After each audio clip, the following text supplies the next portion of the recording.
Let's talk about something that could seriously change how you feel walking into your next meeting, or a party, or, even just the grocery store. We're diving into the spotlight effect, and it's all about the science behind social anxiety and a pretty liberating truth it uncovers. You know that feeling, right? You walk into a room and bam, it feels like every single eye just snaps onto you. It's like you've got this personal spotlight following your every move, every single word, even that awkward sip of water you just took. And it feels completely real. But what if that feeling is just plain wrong? This quote from Olin Miller just hits the nail on the head. It perfectly captures the big idea we're going to unpack today. The freedom you're looking for, it might just come from realizing the audience you're so worried about, well, it isn't really there.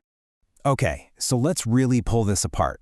We need to separate that intense feeling of being watched from the cold, hard reality of what's actually going on. And this is where psychology gives us some fantastic tools to understand our own minds. The official name for this whole thing is the spotlight effect. It's a real, documented cognitive bias where we consistently, and I mean consistently, overestimate how much other people are noticing us. This isn't a personal flaw, okay? It's just a weird feature of how all our brains are wired. And it has this close cousin called the illusion of transparency. Think of it like this. The spotlight effect is you thinking everyone sees that coffee you just spilled on your shirt. The illusion of transparency is you thinking everyone can see the sheer panic you're feeling about the coffee stain. See the difference? Both make us feel totally exposed, but here's the kicker. Both are illusions. But hey, don't just take my word for it. Let's look at the actual evidence. There's this brilliant study by a few psychologists, Gilovich, Medvec, and Savitsky, that put this exact feeling to the test in a really clever way. So check this out. They had students wear an embarrassing t-shirt, think Barry Manilow, and walk into a room full of other students. Now, the people wearing the shirt predicted that about 50%, half the room, would notice the shirt. But the reality? Fewer than 25% actually did. I mean, that is a massive, massive gap between what we feel and what is actually true. So here's the bottom line. That intense, burning spotlight that you feel shining on you, it's being generated from inside your own head. It's a trick of the mind. The truth is, most people are way too busy worrying about their own imaginary spotlight to ever notice yours. So, if it's just an illusion, why does it feel so incredibly real? Well, it's not because you're broken or flawed in some way. It's all thanks to a fundamental, kind of funny glitch in our human operating system. It really comes down to something called egocentric bias. Let's be honest, we are all the main character in our own movie 24/7. Our thoughts, our feelings, our mistakes, they're front and center for us. So our brain uses our own intense experience as an anchor, and we just assume it must be almost as intense for everyone else. We forget that they're all busy starring in their own movies. And if we look inside the brain, we can actually see what's going on.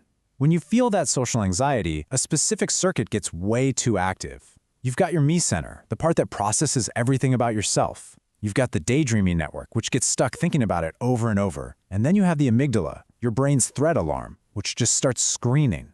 So these three parts get locked into this nasty feedback loop. The threat alarm sounds a false alarm, the me center makes it all about you, and the daydreaming network just replays the danger again and again. This is what keeps that spotlight feeling running on overdrive, even when there's no real threat at all. But here is the really good news. Just because this is a default setting in your brain doesn't mean you're stuck with it. Not at all. There are proven, evidence-based tools that can help you basically recalibrate this system and shut down all those false alarms. And one of the most effective methods out there is called cognitive behavioral therapy, or CBT. You can think of CBT as like physical therapy for your brain. It helps you learn to identify, challenge, and then change the unhelpful thought patterns that are fueling all that anxiety. And there's a core piece of CBT that you can start using like right now. It's a powerful little technique called the evidence check exercise. It's all about becoming a detective for your own thoughts. It's a really simple 4-step process. First, you just catch the anxious thought and name it. Second, you look for actual, factual evidence that supports it. Third, and this is the most important part, you actively search for evidence that contradicts it. And finally, you use everything you found to build a new, more realistic, balanced thought. Let's walk through an example. Your anxious thought is, everyone thinks I'm an idiot because I just stumbled over my words. Okay, evidence for it. Well, factually, I did stumble over a word. Fair enough. But what's the evidence against it? Well, no one laughed or even seemed to react. The conversation just kept going.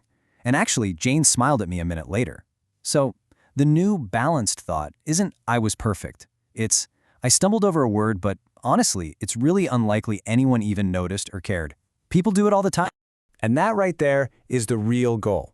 This isn't about trying to force yourself to never have a negative thought again. That's just impossible. It's about learning to see those thoughts for what they are. They're just suggestions from your brain, not facts. And you get to choose if you're going to let them run the show.